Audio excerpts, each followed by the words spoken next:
I wanted to do a quick Facebook workshop on the week one challenge, which is water, hydration, and why it's so important, why the guidelines are the way they are, why we don't want you to have any artificial sweeteners in your drinks, besides stevia, but even so, and some of the other things we talked about in the blog that help you out during your first week and give you a real understanding of why hydration and why water is so important. So, number one, a lot of people will ask me, Kyle, where did 64 ounces come from? What is the point of that amount?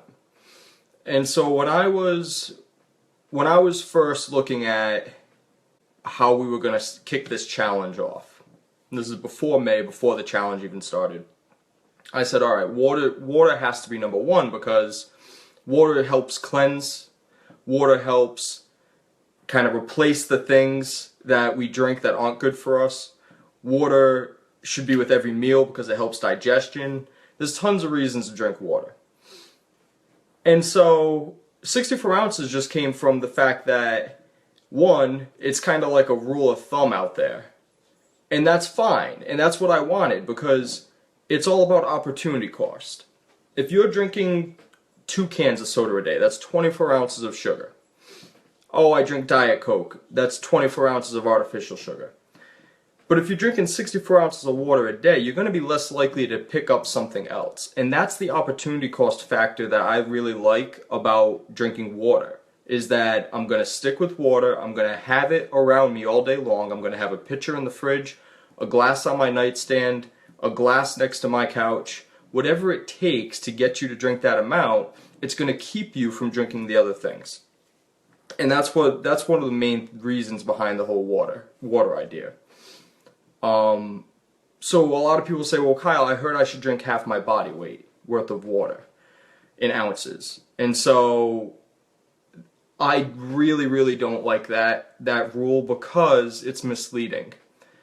64 ounces is enough. If you're not exercising and sweating it up every single day, 64 ounces is plenty of water. If you were to drink half your body weight, it's no different. If you were to drink half your body weight worth of water, take me for instance, I weigh 180. I have some muscle on me, but I'm not like jacked. I'd have to drink 90 ounces of water a day. Somebody who weighs 200, 250, and they're considered overweight or obese, they'd have to drink 125 ounces of water a day. And it just doesn't make any sense because you don't need to overhydrate yourself. You want to drink enough water to replace all the other things you're drinking in a day, and you want it to cleanse you and hydrate you and all that good stuff. You don't need to drink a gallon of water a day to have that happen, to get the benefits from the water. 64 ounces is plenty. Most people can't get to 64 ounces. And it's usually because we're not used to drinking water, right? So it's just, drinking water is kind of tough for some people, but it shouldn't be. And that's what the week one is all about. It's getting you into the habit of drinking something that has 0 calories, 0 sugar, 0 sweetness. Now this is a transition, folks. This isn't like, snap your fingers, let's get going, I'm cutting out all diet soda, I'm cutting out all sugary drinks. I get that you can't do it day one. That's not easy. I don't want anybody to really do things cold turkey because then it makes you not like what you're doing. If you just go cold turkey on the things you love, you're gonna resent the fact that you joined this challenge and be like, oh, the stupid challenge.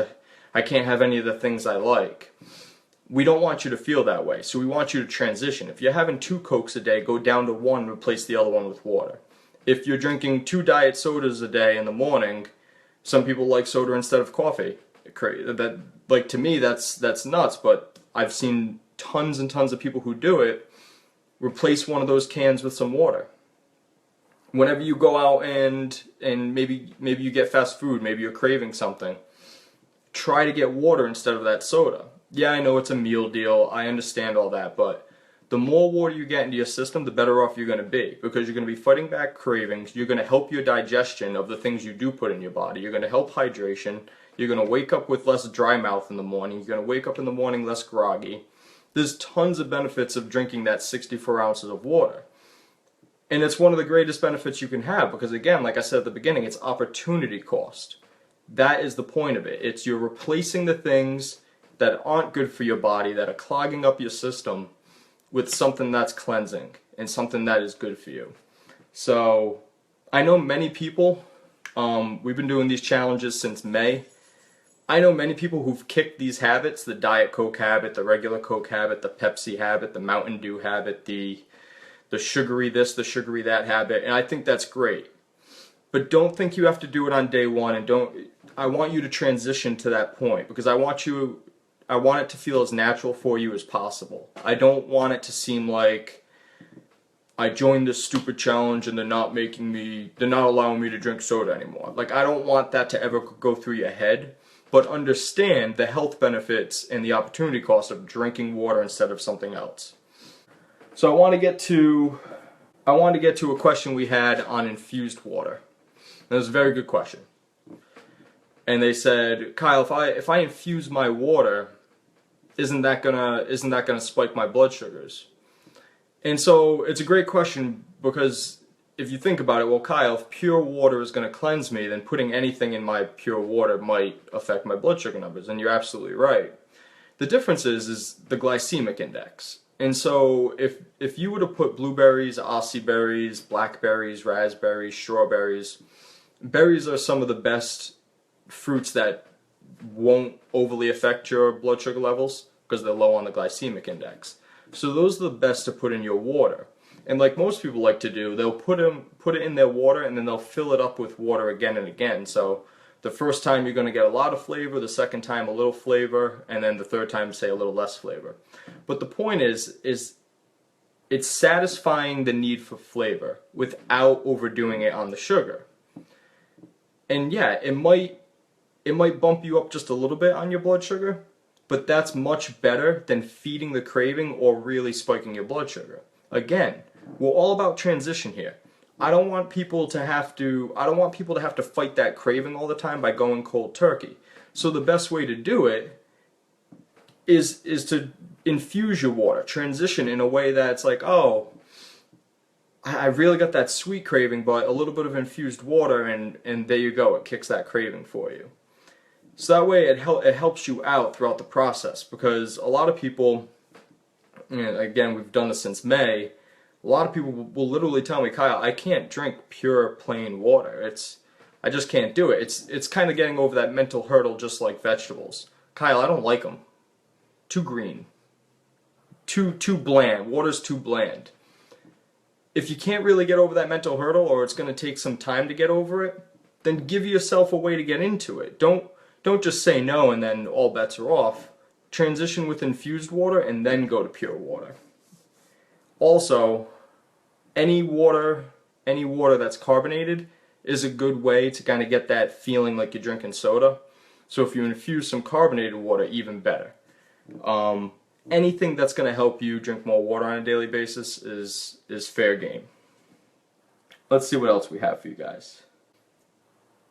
Okay, so a lot of people this is another question we get. You know, how to kick the craving of soda, of sugar, and how long does it take?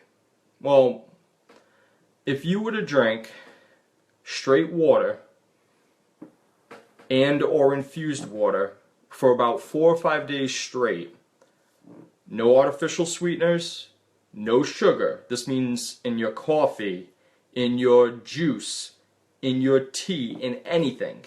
No artificial sweeteners, no regular sugar in anything for 4 or 5 straight days, the craving will start to go away. That's the minimum amount of time it takes. That's based on tons of research studies from Harvard University. I think the other one I read was from Columbia. Don't quote me on that, but I'm pretty sure that was where the other one I read was. But to kick that sugar craving, which I had it at one point. I didn't even know I had it. It's funny, I read things now and I'm like, oh my god, that was totally me. I used to down a liter of Mountain Dew in not even an hour. It's a liter. It's just, to think back to that, and if I ever told myself back then I didn't have a sugar addiction, I was lying to myself. You're not gonna, this isn't like nicotine. This isn't like cocaine. This isn't like any of those bad addictions. This is a bad addiction in a different way. You eat to satiate yourself. You eat to stay alive. You drink to stay alive. So you eating something that has sugar in it seems much more natural than, say, cocaine or nicotine, smoking a cigarette. And that's the point, is that you're never going to think you have a sugar addiction until you really start tracking what you're drinking on a daily basis. You say, oh my God, I just put like 5 sugar packets in my coffee in the morning. Oh my God, the juice I drank, orange juice, oh, so much sugar. Apple juice, so much sugar. Grape juice, so much sugar. Oh, I had vodka and Sprite at night as a nightcap. These are the things I'm talking about. You won't even know it because it's just a part of life. That there's just so much access to sugar and sugary drinks on a daily basis. It's almost unescapable. But you got to try, and you got to give it some time. You got to give it those first 4 or 5 days. That's why water is our week 1. It's because week 1 carries all the way to week 3. Week 2 carries all the way to week 3. So you got 3 weeks of drinking as much water and transitioning away from sugary drinks as possible. And that's the goal. So 64 ounces. And you can have milk. You can have coffee with milk in it, or almond milk in it, or coconut milk in it. And there can be a little bit of sugar in there. Again, this is a transition period. This isn't like, I'm not telling you to not ever have a gram of sugar again. I'm telling you to transition away from the really bad or the large portions of sugar that you have in your beverages and your food. So, okay, let's talk about progress. So, people who don't drink any water on a daily basis, and there's plenty of them out there. I don't expect you to go from 0 to 64 ounces at all. Some people will have a couple of, I think I just read this yesterday, they'll have a couple of cups of tea a day, and I don't know, maybe something else. So I understand that people don't drink any water. I get that. If you go from 0 ounces of water a day to 30, then that's progress, that's success. That is making a dent in the habit that you need for the rest of your life. So I want everybody to understand that. If you don't get up to 64 ounces a day, but you drink, but during the 21 days you're starting to drink more than you normally do, then that's a success, that's progress, and that's exactly what we're looking for. You should be very happy with yourself. You should give yourself a pat on the back. Because when you're not drinking water and it doesn't seem natural, me telling you to go from 0 to 64 probably does sound pretty daunting. It probably sounds like a tough feat on a daily basis. But you got to try. You got to give it a whirl. And so if you go from 0 to 20, 0 to 30 ounces a day, that's great. That's great progress, and it's going to help. It really is. I mean, it's amazing. You see people already. It's affecting them. You're replacing sugar with water. You're replacing 0 calories, 0 sweetness. You're replacing calories and sweetness and artificial ingredients with pure, clean, natural water. If you're having trouble kind of breaking it down, nightstand, glass of water on your nightstand every night. What happens is you can take a couple of sips before you go to bed. You don't want to overdo it because you don't want to wake up in the middle of the night and go to the bathroom. But when you wake up first thing in the morning, drink the whole glass, 6 to 8 ounces. Get started that way. Some of the reasons that we have slow starts to the morning is because we're not hydrated. So to get hydrated, you want to drink a little bit before you go to bed. So go to the bathroom, drink maybe 4 to 6 ounces of water. That way you're not waking up in the middle of the night having to go to the bathroom. But then have a full glass on your nightstand for when you wake up in the morning. It's a trigger. It reminds you, hey, I gotta drink water. Boom. You drink the glass of water and you're on your way. That groggy feeling is because you're dehydrated. So people who have slow starts in the morning and say, hey, I have mental fog. I'm just groggy. I have dry mouth. You can fix all that by having some water before you go to bed and a big glass of water the second you wake up. You roll over, boom, glass of water. There you go. Right there, you probably already have an 8 to 12 ounces. And that's first thing in the morning. I think that's it, folks. I think that's it. So I just wanted to do this. I want to get everybody started on the right foot. That's the goal of this. I really think that water's number one. Water's number one. If you can get the water down, everything else will fall into place a lot easier. I'm sure some of you might start noticing, as long as you're eating relatively clean, even if you're not, you're going to start seeing a difference in your blood sugar numbers. So do your best, 64 ounces a day, every single day, for 21 days. And you'll be on the right track. I've covered just about everything that I wanted to cover on this. The blog is still up, so take a look at that. We have everything you need, rather just the challenge itself, with everybody supporting you around you. If you need some additional help, we have the drink book. If you need some additional help, we have the companion guide. I saw a comment today, I bought the companion guide and, what's it all about? So the companion guide is like having me on your hip. So if you want me on your hip to guide you through this challenge, the companion guide's the way to go. If you need some good recipes, the drink book's the way to go. Just for infusions, way to get that sweetness, way to get that flavor craving, without boosting up your blood sugar levels. If anybody has any questions about anything, feel free to just tag me in any of your comments throughout the day. If you have any topics, if anybody wants me to talk about something on a workshop or write a blog about, let me know. I'm doing my best to get those written and get those out there for everybody.